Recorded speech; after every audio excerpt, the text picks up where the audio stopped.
Assalamualaikum warahmatullahi wabarakatuh. Baiklah, pada kesempatan kali ini kami akan membahas beberapa materi. Yang pertama yaitu mengenai rancangan eksperimental sederhana, yang kedua anatomi proposal penelitian dan sistematika, yang ketiga yaitu tata tulis proposal penelitian. Baiklah, kami dari kelompok 4 yang menganggotakan yang pertama Fahmi Utriza, yang kedua Daswenda Indra, yang ketiga David Mikadala Jusi, yang keempat Faris Dwi Isnanto, 5 Novel Mubarak, 6 Yezi Akhyarji Busman. Baiklah, yang pertama kita membahas bab 1 pendahuluan. Yang pertama berisikan latar belakang, rumusan masalah, dan tujuan. Yang pertama, latar belakang. Rancangan penelitian sangat penting dibuat oleh seorang peneliti karena akan merupakan arah bagi peneliti dalam menentukan sampel, yang sekaligus juga merupakan rancangan analisis data untuk menyusun rancangan peneliti yang baik. Perlu berbagai persoalan dipertimbangkan, diantaranya cara pendekatan dan metode yang akan digunakan, kemudian strategi yang paling efektif untuk melakukan penelitian tersebut. Selanjutnya, yang B merupakan rumusan masalah. Mahasiswa belum mampu memahami rancangan eksperimental sederhana. Yang kedua, mahasiswa belum mampu memahami anatomi proposal penelitian dan sistematika. Ketiga, mahasiswa belum mampu memahami tata tulis proposal penelitian. C. Tujuan. Mahasiswa mampu memahami rancangan eksperimental sederhana. Yang kedua, mahasiswa mampu memahami anatomi proposal penelitian dan sistematika. Yang ketiga, mahasiswa mampu memahami tata tulis proposal. Yang kedua yaitu kita masuk bab 2 pembahasan, yang berisikan rancangan eksperimental sederhana, anatomi proposal penelitian dan sistematika. Yang ketiga, tata tulis proposal penelitian. Baik, di sini saya akan menjelaskan rancangan eksperimental sederhana. Rancangan penelitian adalah suatu rancangan struktur dan strategi penelitian yang dimaksud untuk menjawab permasalahan yang dihadapi dengan mengupayakan optimasi yang berimbang antara validalitas dalam dan validalitas luar dengan melakukan pengendalian varian. Rancangan eksperimental sederhana dapat dipengelompokkan rancangan penelitian eksperimental. Yang pertama adalah 1. Rancangan eksperimental lemah, weak experimental design. Rancangan eksperimental yang sebenarnya atau true eksperimental. Yang kedua adalah rancangan eksperimental semu, quasi experimental design.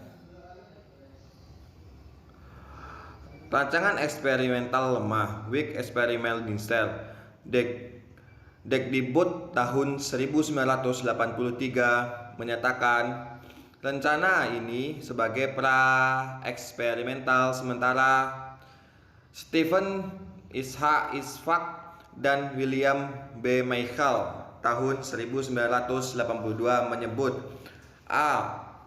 Poor recent design. Rancangan penelitian ini dikatakan weak karena tidak memiliki kontrol untuk membahas validalitas netral. Yang termasuk ke dalam kelompok rancangan eksperimental lemah adalah the on-shoot case study, the on-group present for test design, the statistic group comparison. Rancangan eksperimen yang sebenarnya, true eksperimental. Tujuan penelitian eksperimental sebenarnya adalah untuk menyelidiki kemungkinan saling hubungan sebab akibat dengan cara mengenakan kepada satu atau lebih kelompok eksperimen, satu atau lebih kondisi perlakuan dan memperbandingkan hasilnya dalam suatu atau lebih kelompok kontrol yang tidak dikenai kondisi perlakuan. Menurut Ishaq, Stephen, dan William B. Michael pada tahun 1982, kriteria dari eksperimen yang sebenarnya diantaranya secara khas menggunakan kelompok kontrol sebagai garis besar untuk membandingkan dengan kelompok-kelompok yang dikenai perlakuan eksperimental, menuntut pengaturan variabel-variabel dan kondisi eksperimen secara tertib, ketat, baik dengan kontrol atau manipulasi langsung maupun dengan pengaturan secara rambang. Memusatkan usaha pada pengontrolan variansi, termasuk ke dalam kelompok rencana eksperimental sebenarnya, randomized pretest control group design.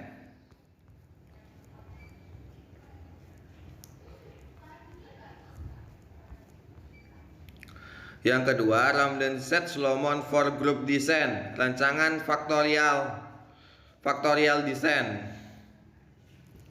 Yang selanjutnya yaitu rancangan eksperimental semu atau quasi eksperimen design.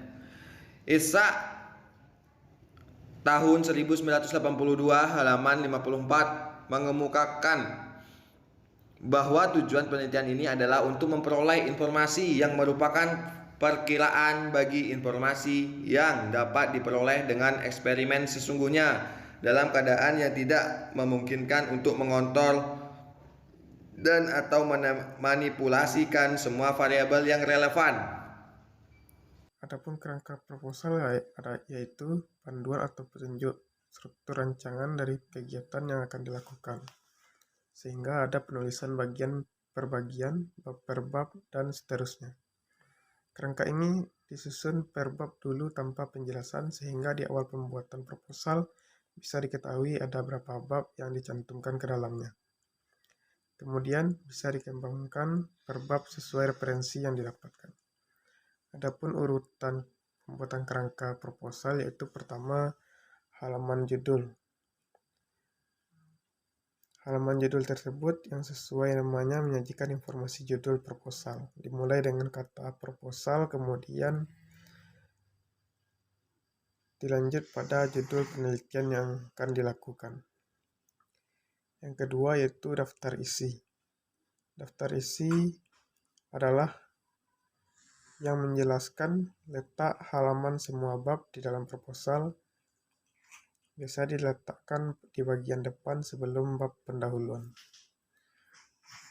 Dan lanjut yang ketiga yaitu bab 1 pendahuluan,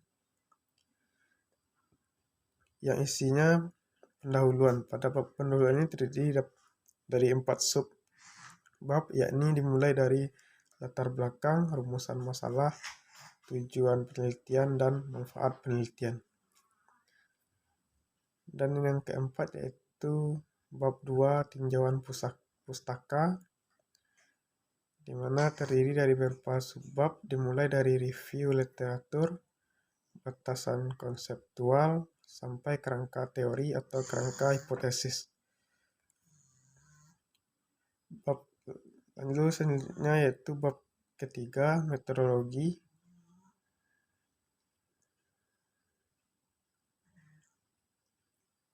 yaitu berisi penjelasan tentang metodologi penelitian.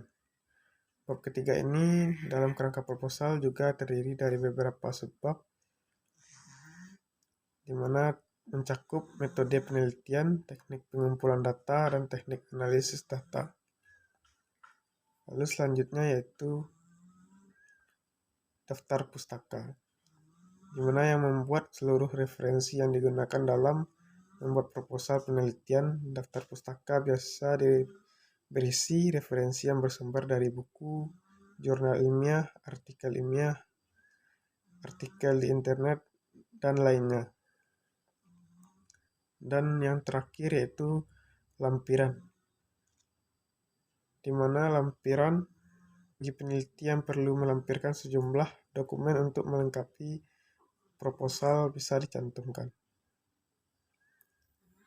Biasanya satu halaman berisi satu dokumen, misalnya ada surat perjanjian dengan mitra penelitian, sehingga surat perjanjian kemitraan ini bisa dikopi lalu dijilid bersamaan dengan halaman lain di dalam proposal penelitian.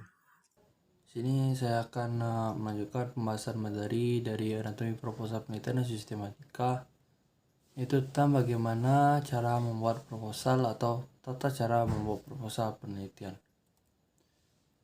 Langkah pertama yaitu mencari topik penelitian terlebih dahulu.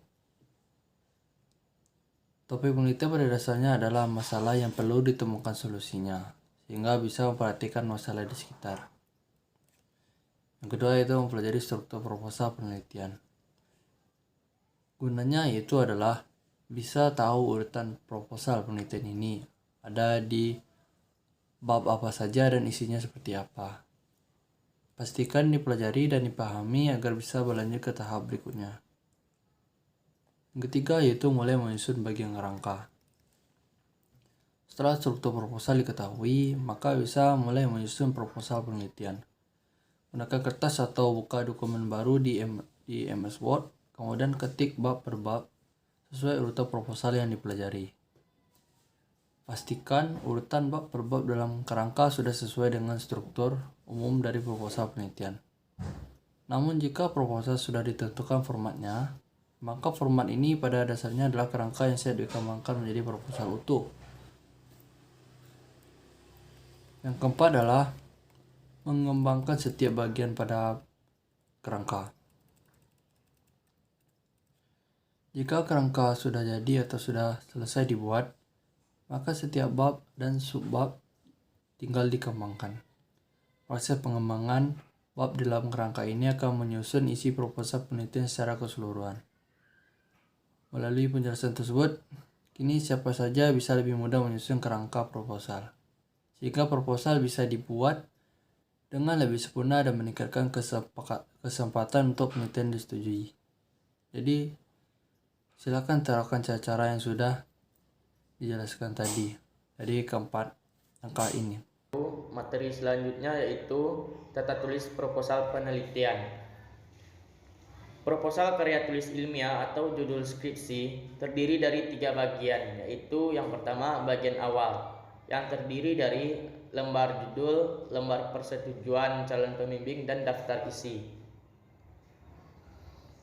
Yang pertama bagian awal terdiri dari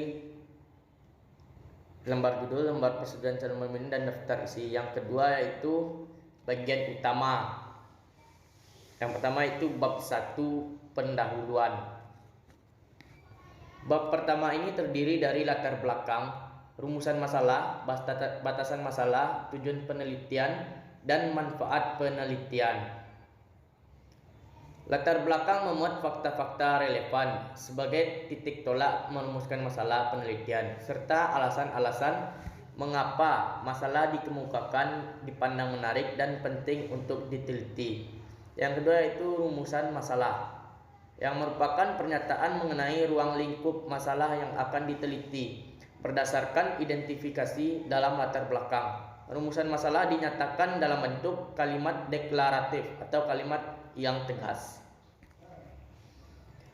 Batasan masalah memuat kondisi atau ruang lingkup sehingga permasalahan yang diteliti dibahas agar tidak sampai melebar meluas. Yang keempat, tujuan dari penelitian, yaitu harus menyebutkan scan spesifik tujuan yang ingin dicapai dalam penelitian. Yang kelima yaitu manfaat penelitian, menyatakan harapan baik teoritis maupun praktis. Manfaat teoritis berkaitan dengan pengembangan ilmu, sedangkan manfaat praktis berhubungan langsung dengan penggunaan untuk menunjang pembangunan.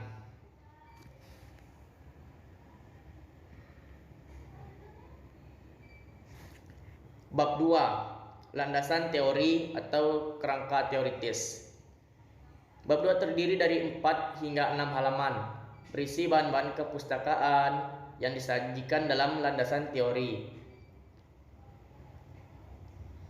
Landasan teori ini berfungsi menanamkan masalah, menajamkan masalah, mempelajari pendekatan-pendekatan yang telah dilakukan, apa yang telah dihasilkan oleh peneliti atau penulis sebelumnya, dan sekaligus untuk menghindari pengulangan-pengulangan yang tidak perlu dan menghindari kesalahan yang dihadapi oleh peneliti atau penulis sebelumnya. Sajian dari landasan teori juga dapat menganalisis perkembangan ilmu atau hasil-hasil penelitian dalam jurnal ilmiah yang relevan dengan lingkup penelitian atau penulisan. Bahan landasan teori dapat diangkat dari berbagai sumber seperti jurnal penelitian, skripsi, laporan penelitian, buku teks, makalah, laporan seminar, dan diskusi ilmiah. terbitan resmi pemerintah dan lembaga lain, catatan kuliah ataupun penuntutan praktikum yang tidak dipergunakan sebagai acuan. Selanjutnya dari bagian utama tadi yaitu bab 3, metodologi penelitian atau kerangka pikir atau pelaksanaan. Biasanya berisi metode yang digunakan serta rancangan kerangka berpikir dari skripsi yang akan dibuat. Juga berisi gambaran, rancangan, flowchart, storyboard, layout yang akan dibuat sehingga mahasiswa dianggap menguasai materi dan sudah siap untuk lanjut ke pembuatan penelitian. Nah, selanjutnya itu bagian dari akhir, yaitu daftar pustaka dan tabel dan gambar. Yang pertama, daftar pustaka. Daftar pustaka memuat sumber-sumber yang digunakan sebagai acuan nyata oleh penulis dalam menulis KTIS. Sumber-sumber tersebut dapat terdiri dari jurnal dan majalah ilmiah, buku teks, proceeding, abstrak dari suatu tulisan, karya tulis ilmiah, dan sumber lainnya yang relevan dengan KTIS yang ditulis. 2. Tabel dan gambar. Tabel yaitu diikuti dengan judul, ditempatkan simetris di atas tabel tanpa diakhiri dengan titik. Tabel tidak boleh dipenggal kecuali kalau memang panjang sehingga tidak memungkinkan diketik dalam satu halaman. Pada halaman selanjutnya, tabel juga dilengkapi header dan dicantumkan nomor tabel dan kata lanjutan pada tepi kiri atas naskah tanpa judul. Yang kedua itu gambar, grafik, diagram, monogram, foto, peta, sketsa, serta gambar dan gambar teknik semuanya disebut sebagai gambar. Nomor gambar yang diikuti dengan teksnya diketik simetris pada kertas naskah dan diletakkan di bawah gambar tanpa diakhiri dengan titik. Gambar harus ditempatkan pada satu halaman, tidak boleh dipenggal dan diletakkan harus simetris.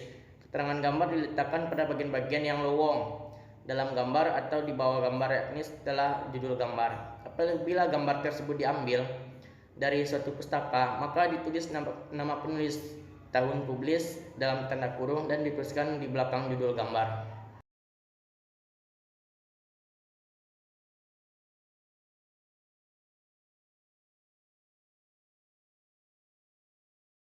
Baiklah, terima kasih. Mungkin hanya sekian pembahasan dari kelompok 4 mengenai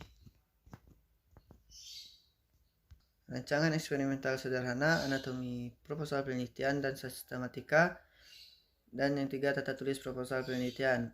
Kalau ada kata yang salah, mohon dimaafkan. Assalamualaikum warahmatullahi wabarakatuh.